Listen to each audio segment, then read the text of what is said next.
Police say a man and woman were attacked by at least 15 armed individuals Monday night and later forced into a vacant unit in another building of the apartment complex where they were held captive and assaulted for hours. Now Aurora officials are speaking out about the latest occurrence at the complex, which has gathered international attention for the criminal activities reported there.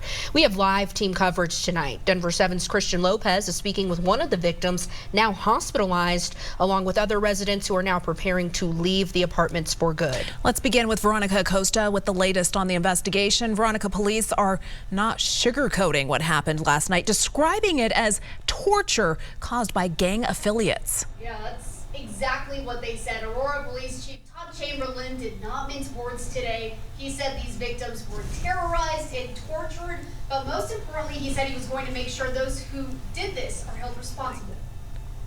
The victims were held against their will. They were actually bound. They were pistol whipped. They were beat. They were victimized. They were terrorized.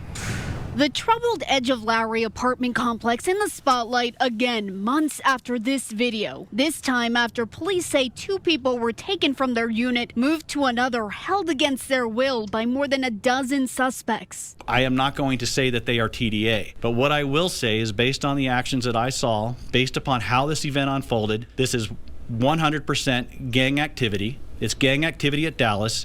There are Venezuelans involved. Aurora Police Chief Todd Chamberlain clear Tuesday morning after detaining 15 people potentially responsible for these crimes. During this entire process, some of the suspects left that apartment complex at 1268 Dallas and went over to the victim's apartment, which is located at 1258 Dallas, and actually burglarized and took over that apartment and took out about items of value that belonged to our victims. The two victims eventually released by the suspects, calling police in the early morning hours to report what had happened to them. Aurora police immediately responding. They began a systematic search, and they ultimately made contacts with several different apartments, and they ultimately, in one apartment, located about 15 individuals that were inside there. Now comes the part the chief says is tougher. Identifying the suspects, figuring out if they're in the Tren de Aragua gang. For that, he's using federal partners. I am using presently Department of Homeland Security. I am using HSI, and I'm also using ICE to help identify. The brutalization of the two victims, something Chief Chamberlain says he will not let go. It upsets me that somebody was hurt last night.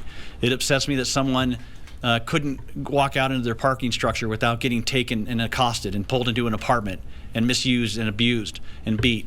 So am I fired up? Yeah, I'm fired up. And important to mention, Aurora police told us these 15 people were detained. That does not mean they were all arrested for these crimes. That'll be determined through the investigation, you guys. This is all so shocking. And Veronica, this apartment complex has been at the center of controversy for months now. So what is the chief blaming this all on? He blamed it on a couple of things. He called it a mix of things, actually, saying it was gang activity, a bad management company, and an immigrant community placed somewhere he said they shouldn't have been. There was no real setup as far as who was going to control it, who was going to facilitate rents, who was going to facilitate how these people lived or what they did. And so basically the place fell into complete unmanagement, complete shambles. And the chief there saying essentially a small city of immigrants was placed into Aurora. He called it, quote, an example of a system that was fouled from the very beginning. In studio, I'm Veronica Acosta, Denver 7. Veronica, thank you. Denver 7's Christian Lopez is continuing our team coverage for us tonight. She joins us live from the Aurora Police Department. Christian, you've actually been in contact with one of the victims.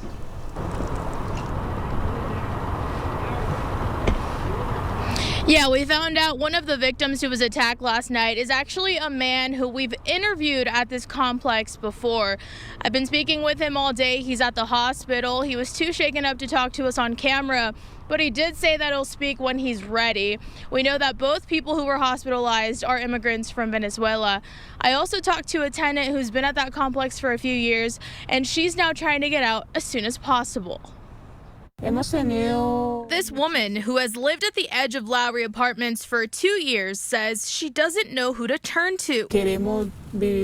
She says her family just wants to live comfortably, but they haven't been able to because of everything that's happened at their complex. The tenant agreed to speak to us exclusively, but wanted to hide her identity for her protection. Esa mañana sí, sorprendida de ver todo lo que estaba pasando. She said she was shocked to wake up to the chaotic scene Tuesday morning after several people were detained. Muy sorprendida, la verdad sí.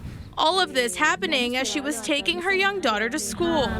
She says her family heard some of that commotion overnight. Se escuchaban hablar, gritar. As the building's closure now looms, she says finding a new place hasn't been easy. Niegan las aplicaciones ya. She tells us her family has applied to a few different complexes, but they've all been denied, and she believes it's because of this building's reputation. Ese es mi temor, de no poder conseguir y que lleguen a desalojar. Her biggest fear, she tells us, is running out of time and not finding a new home before all of the tenants have to vacate.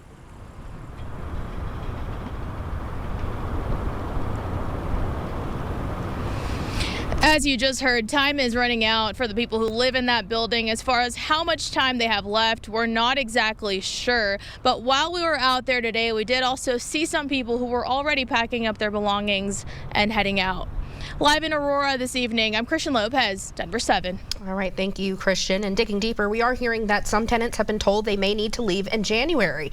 And with January being just 2 weeks away, I reached out to House Keys Action Network Denver, or HAND. The housing advocacy group is trying to help tenants move, but say more resources are needed. Is the city helping tenants move out as well alongside HAND? Absolutely not. They have had zero involvement. We have been asking for support. We've been asking for meetings. We've been very specific in our demands. We are asking for more time, first and foremost, because we're aware that the process of applying, having your application processed and being accepted is something that can take many months. HAND is also asking for funding to help with moving expenses and deposits at other apartment complexes.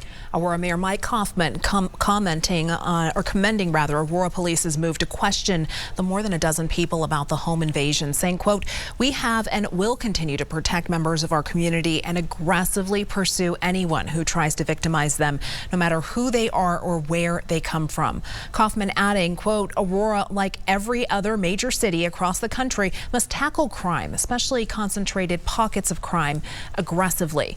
But as I have said repeatedly, specific bad actors and problematic properties do not reflect on this city as a whole," end quote. You can follow all of our in-depth coverage online of the attempted kidnapping at the Edge of Lowry. Just look for this story on Denver7.com.